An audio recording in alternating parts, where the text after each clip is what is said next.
नमस्कार दोस्तों। हर हर महादेव, ओम नमः शिवाय, श्री शिवाय नमस्तुभ्यं। दोस्तों, अगर आप चैनल पर नए हैं तो सब्सक्राइब जरूर कर ले ताकि आने वाली वीडियो आपको जल्दी से मिल सके। सावन का पवित्र महीना चल रहा है, सभी शिव की पूजा कर रहे हैं। दोस्तों, आज हम बताएंगे कि शिवलिंग पर चढ़ा बेलपत्र खाने से क्या होता है, हमें खाना चाहिए या नहीं। ध्यान से सुने, पूरा सुने, आधा सुनने से कोई लाभ नहीं होगा। चलो चलते हैं, सुनते हैं।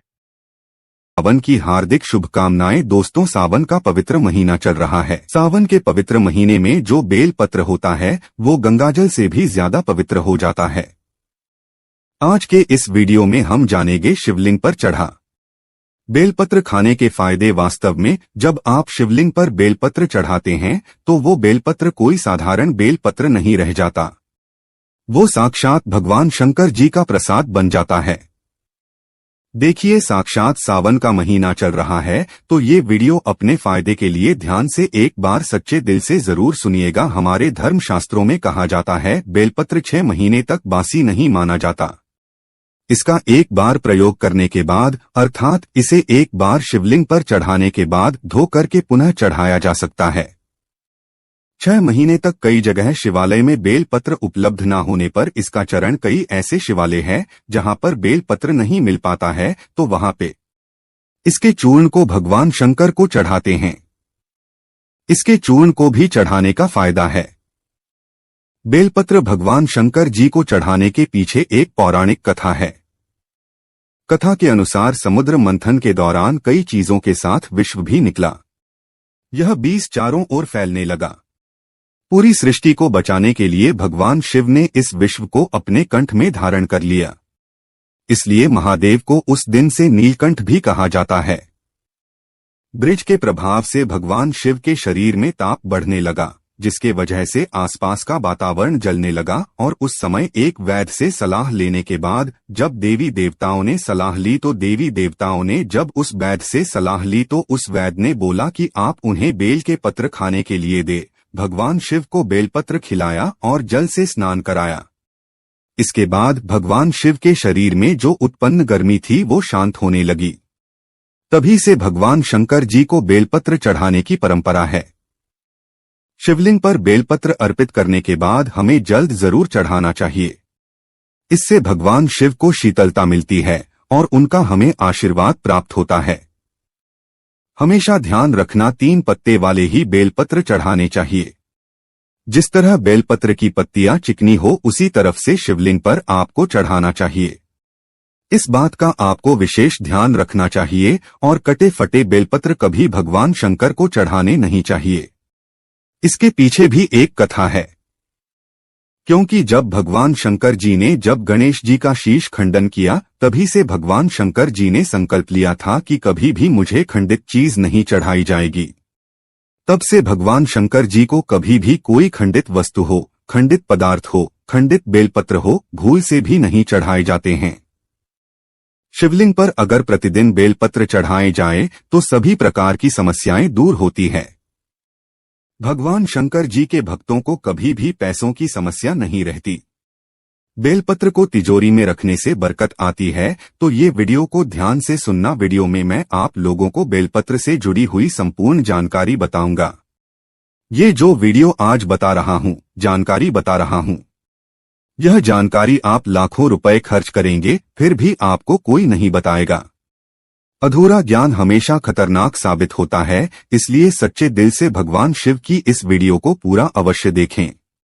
मैं जो भी बेलपत्र खाने के फायदे बताऊंगा यह आपको कोई भी यूट्यूब में नहीं बताएगा। आइए जानते हैं बेलपत्र संबंधित कुछ ऐसी विशेष जानकारी। दोस्तों, आगे बढ़ने से पहले सच्चे दिल से कमेंट बॉक्स में भगवान शिव के समर्पित अपना प्यार अवश्य दिखाएं। आप कितना प्यार करते हैं कमेंट बॉक्स में जरूर लिखें। हर हर महादेव, ओम नमः शिवाय। और हमारे चैनल को सब्सक्राइब जरूर कर लें। तो जो बेलपत्र है कुछ समय में नहीं तोड़ना चाहिए। कुछ ऐसी विशेष तिथि जिसमें बेलपत्र नहीं तोड़ना चाहिए तो हमारे धर्मशास्त्र कहते हैं बेलपत्र को हमेशा चतुर्थी, अष्टमी, नवमी, 10 भी चतुर्थी, अमावस्या और पूर्णिमा और जो संक्रांति है, इस स्थिति में बेलपत्र को कभी भी नहीं तोड़ना चाहिए। और ये भी कहा जाता है सोमवार के दिन बेलपत्र को कभी भी नहीं तोड़ना चाहिए। ऐसे में जब सावन का पहला सोमवार पड़े तो ये बात जरूर गांठ बांध लें कि सोमवार आने से पहले बेलपत्र घर में जरूर लाकर रखें। इसमें शिव जी का खासकर सोमवार के दिन वास माना जाता है, क्योंकि बेलपत्र के संपूर्ण हिस्से में भगवान शंकर जी का वास माना जाता है।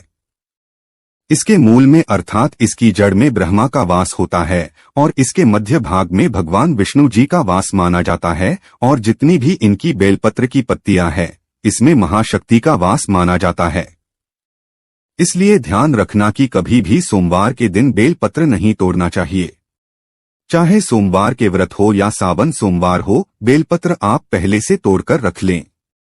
दोस्तों, इसके अलावा प्रतिदिन दोपहर के बाद भी बेलपत्र नहीं तोड़ना चाहिए। ऐसा हमारे धर्मशास्त्रों में लिखा है और आप तोड़ते हैं तो इससे पाप लगता है। बेलपत्र की उत्पत्ति कैसे हुई, आइए जानते हैं। तो इसके अंदर पुराण के अनुसार एक बार माता पार्वती के पसीने की कुछ बूंद मद्रांचल पर्वत पर जा गिरी। इससे बाहर एक पौधा उगा जो बाद में बेलपत्र के नाम से जाना जाने लगा और बेलपत्र के रूप में यह पूजनीय हो गया। तो आइए इस वीडियो में जानते हैं। दर्शकों, बेलपत्र खाने के फायदे बहुत ही सुंदर वीडियो है, बहुत ही यूजफुल जानकारी है। देखिए, आप जब बेलपत्र को भगवान शंकर जी की शिवलिंग पर चढ़ाते हैं तो वो बेलपत्र एक बेलपत्र नहीं रह जाता, बल्कि वो एक भगवान शंकर जी का प्रसाद बन जाता है, जो कि असाध्य बीमारी को दूर करने में, आपकी पीड़ा को हरने में, जीवन में चल रही समस्याओं को दूर करने में बात समर्थवान और भगवान का प्रसाद बन जाता है। वो आपके लिए अमृत जैसा बन जाता है। तो शिवलिंग पर नित्य आप बेलपत्र चढ़ाते हैं, तो शिवलिंग पर चढ़ा हुआ बेलपत्र खाने से क्या फायदा मिलता है, आइए जानते हैं। तो शिवलिंग पर चढ़ा हुआ बेलपत्र खाने से शरीर के सभी प्रकार के रोग दूर हो जाते हैं। शरीर के जितनी भी रोग होते हैं, ये अगर आप बेलपत्र नित्य खाते हैं तो आप रोगों से बचे रहते हैं। बात दोष, पितृदोष, कफ दोष, ये तीनों प्रकार के दोस्त कहे गए हैं। इन दोषों से संपूर्ण रोग उत्पन्न होते हैं, तो सभी प्रकार के रोगों से आप इनका नित्य सेवन करते हैं। केवल बेल के पत्र की एक ही पत्ती बस खा लेते हैं। सुबह शाम तो कई प्रकार की बीमारियों से आप बचे रहेंगे। शरीर से पाप मिट जाता है, क्योंकि शिवलिंग पर चढ़ा हुआ होने के कारण ये सिद्ध हो जाता है। तो जो लोग गौ हत्या जैसे पाप से भी परेशान हैं, जिन लोगों को गौ हत्या जैसे पाप लग गया है, भयंकर से भयंकर अनजाने में पाप हो गया हो, और वो चाहते हैं कि वो पाप का पश्चाताप कर लें, तो नित्य कम से कम ज्यादा नहीं तो 2 माह तक आपको बेलपत्र का सेवन जरूर करना चाहिए। इससे शरीर का पाप मिटता है। इसके बाद भगवान भोलेनाथ का ये प्रसाद हो जाता है, इसलिए ये तमस गुणों को समाप्त करते हैं। बहुत से लोगों के शरीर में तामस गुण आ जाते हैं, या फिर बहुत से लोग मदिरा वगैरह का सेवन करे हुए हैं, या फिर मटन, मांस, चिकन आदि कई प्रकार के जो कहे गए हैं नकारात्मक चीजों का सेवन करके बैठे होते हैं, काम सी चीजों का सेवन करके बैठे होते हैं, तो यह शरीर अशुद्ध होता है। तो आप अपने अशुद्ध शरीर को पुनः स्वस्थ बनाने के लिए, पुनः शुद्ध करने के लिए भोलेनाथ का प्रसाद होता है। आप ये खाना शुरू कर दीजिए।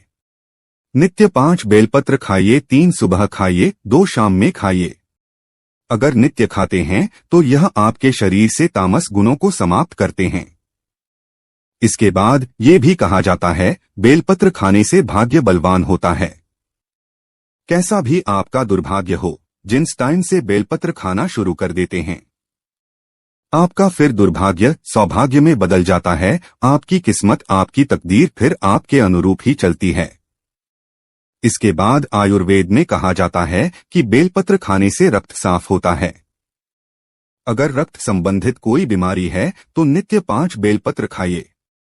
5 बेलपत्र आप एक साथ में शुरू में नहीं खा पाते हैं, तो धीरे धीरे आप इनका जो है सेवन बढ़ा सकते हैं। दोस्त, और प्रथम दिन 1 बेलपत्र खाइए, दूसरे दिन 2 बेलपत्र खाइए, तीसरे दिन 3 बेलपत्र खाइए। इस प्रकार से आपको बेलपत्र की जो संख्या है उसे आपको बढ़ाना है।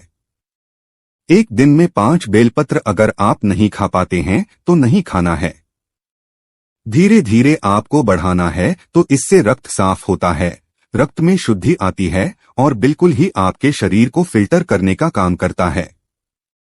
आपके संपूर्ण शरीर में रोग हो, दोष हो, पितृ दोष हो, किसी भी प्रकार का दोष हो, रक्त में संबंधित परेशानी हो, बिल्कुल ही सभी प्रकार की समस्याओं को दूर कर देता है। इसके बाद बेलपत्र नित्य खाने से केवल 1 ही महीने तक बेलपत्र नित्य भगवान शंकर जी की शिवलिंग पर चढ़ा हुआ खाते हैं तो इससे इच्छा की पूर्ति होती है। कोई भी आपकी इच्छा हो वो इच्छा पूर्ण हो जाती है। मन भक्ति में लगता है, मन हमेशा शांत रहता है, जैसा भगवान शंकर जी का। आप चाहते हैं कि मन आपका भक्ति में लगे, मन हमेशा शांत रहे, तो उस शिवलिंग पर चढ़ा बेलपत्र खाने से मन भक्ति में लगता है। मन हमेशा शांत रहता है। मन में जो चिड़चिड़ापन है, छोटी छोटी बातों पर गुस्सा आ जाता है, चिड़चिड़ापन रहता है, तो वो दूर हो जाता है। इसके बाद इसका सेवन करने से सांसारिक भोग समाप्त होने लगता है। आपका जो सांसारिक भोग है, किसी भी प्रकार का जो सांसारिक भोग है, वो भोग भी समाप्त हो जाता है। मन में भोग की कामना नहीं रहती। दोस्तों, जो बात नहीं बताई जाती वो बात भी मैं आप लोगों को भी बता रहा हूं। इस वीडियो में ऐसा भी माना जाता है। पिछले वाले वीडियो में भी बताया हूं कि शिवलिंग पर चढ़ा बेलपत्र खाने से व्यक्ति को 6 महीने तक लगातार शिवलिंग पर चढ़ा हुआ बेलपत्र खाइए तो 6 महीने तक शिवलिंग पर चढ़ा बेलपत्र खाते हैं तो व्यक्ति को भूत भविष्य वर्तमान देखने की सिद्धि प्राप्त हो जाती है। देखने की सिद्धि आ जाती है। स्वत ही आप माने या ना माने, लेकिन शिवलिंग पर चढ़ा बेलपत्र हमारे एक मित्र ने, हमारे एक संत महात्मा से हमने बातचीत की। ये हमारे मित्र ने भी खाए थे। बिल्कुल ही भूत भविष्य वर्तमान देखने की सिद्धियां आ जाती है, लेकिन आप अपना देख सकते हैं, लेकिन इसका प्रयोग किसी का अहित करने के लिए नहीं करना होता है। दूसरे का भी आप देख सकते हैं, मैं इसकी कभी विधि बताऊंगा दोस्त। और इसके बाद बड़ी से बड़ी आप साधना कर सकते हैं। शिवलिंग पर चढ़ा बेलपत्र खाते हैं तो बड़ी से बड़ी साधना आपके लिए छोटी हो जाती है। बिल्कुल ही साधना करते हैं, उसमें दोष आते हैं, वो दोष नहीं लगते हैं। मंत्र जल्दी सिद्ध होता है। शिवलिंग पर चढ़ा बेलपत्र नृत्य खाते हैं तो जो भी मंत्र भगवान शंकर ने इस कलयुग में केंद्रित करके रखा है वो मंत्र भी सिद्ध हो जाते हैं। यदि आपका बच्चा बात नहीं मानता, पढ़ाई में मन नहीं लगता, माता पिता को मारता है, झगड़ता है, जिद करता है, रात में रोता है, चिल्लाता है, नजर बार बार लगती है, मन उसका शांत नहीं रहता, वो लगातार 4 सोमवार तक शिवलिंग पर चढ़ा बेलपत्र उसके मस्तक पर रखें।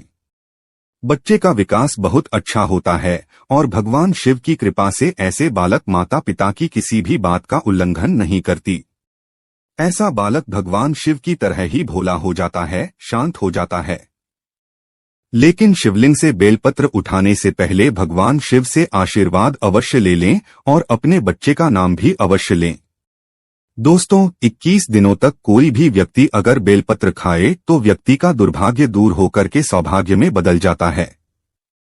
यहाँ तक कि अगर आपको 9 ग्रह की पीड़ा है, आप में से अधिकतर ऐसे लोग हैं जो कि शनि है, राहु है, केतु है, इस प्रकार के जो नीच ग्रह कहे गए हैं, इससे हमेशा पीड़ित रहती है, तो आप 9 ग्रह की पीड़ा से परेशान हैं, कोई मार्ग नहीं सूझ रहा है, काफी सारा पैसा खर्च करते हैं, आप यज्ञ हवन करवाते हैं, फिर भी ना की पीड़ा शांत नहीं हो रही, तो केवल शिवलिंग पर चढ़ा बेलपत्र नित्य आपको 5 खाना शुरू कर देना है। ज्यादा मत खाइए, आपको ज्यादा दिनों तक नहीं खाना है, केवल आप 1 महीने तक खा करके देखिए। आप जिस टाइम खाएंगे उसी टाइम से आपके 9 ग्रह की पीड़ा दूर होना शुरू हो जाएगी। दोस्तों, इसके बाद ये देही की पीड़ा को दूर करता है। कोई देवी देवता की कोर दृष्टि लगी हो, कूप लगा हो आपके जीवन में जो कि परेशानी डाल रहा हो, कभी कभी हमारे घर के देवी देवता ही हमारा नुकसान करते हैं, जिसे हम कुल के देवी देवता बोल सकते हैं। तो कोई देवी देवता की पीड़ा आपको सता रही हो, वो पीड़ा दूर होती है। दही की पीड़ा दूर होती है। दही की पीड़ा में बहुत सारी समस्याएं आ जाती है, जैसे कि स्वर है, कई प्रकार के रोग आ जाते हैं, तो दैहिक पीड़ा भी दूर होती है, सारे कष्ट भी मिटते हैं। आपके शरीर में किसी भी प्रकार का कष्ट हो वो कष्ट मिटता है। दोस्तों अंतिम बताना चाहूंगा, अगर नित्य शिवलिंग पर चढ़ा बेलपत्र सामर्थ्य अनुसार खाइए। ऐसा नहीं कि मैं 5 बोल रहा हूं तो 5 ही खाइए, आपसे 1 बनता है। आप 1 ही खाना शुरू कर दें, लेकिन आपको नित्य खाना है तो इससे शरीर सिद्ध हो जाता है। आपका जो शरीर है बिल्कुल ही सिद्ध हो जाता है और आपको अनेक प्रकार की सिद्धियों की प्राप्ति होती है। आपके शरीर में पुण्य इतना बढ़ जाता है कि आप जो शब्द बोलते हैं वो शब्द लगने लगते हैं, शरीर में वाक्य सिद्धियां आ जाती है। तो आपने देखा शिवलिंग पर चढ़े बेलपत्र खाने के इतने चमत्कारिक फायदे हैं। और ये भी कहा जाता है हमारे आयुर्वेद में, अगर पेट से जुड़ी कोई समस्या है तो अगर शिवलिंग पर चढ़ा बेल पर तेरे नित्य खाते हैं, रोजाना सेवन करते हैं तो पेट से जुड़ी गंभीर समस्याएं भी दूर हो जाती है और ये हमारे डाइजेशन सिस्टम को मजबूत बनाती है। साथ ही जैसे कब्जी है, पेट में गैस बनती है, दर्द की समस्या बनी रहती है, तो शिवलिंग पर चढ़ाएं, बेलपत्र खाना शुरू कर दें। धीरे धीरे आपको आराम मिलेगा, लेकिन 100% आराम ही मिलेगा और आपको इसे 2 से 4 दिनों तक नहीं खाना है, लंबे समय तक, लंबे टाइम तक खाना है। आप खुद देखना, आपके जीवन में जो परेशानी है, बीमारी है, तकलीफ है, वो सारे कष्ट दूर हो जाते हैं। दोस्त, और सावन के महीने में कौन कौन चाहता है भगवान शिव हमारे घर में आ जाए, तो कमेंट बॉक्स में सच्चे दिल से लेकर भगवान शिव आपका स्वागत है हमारे घर में। भगवान शिव से अगर आप प्यार करते हैं तो एक लाइक जरूर करेंगे और हमारे चैनल को सब्सक्राइब जरूर करें। तो मित्रों, आज के लिए बस इतना ही, फिर मुलाकात होगी एक नए और ताजा एपिसोड में। अब तक के लिए नमस्कार।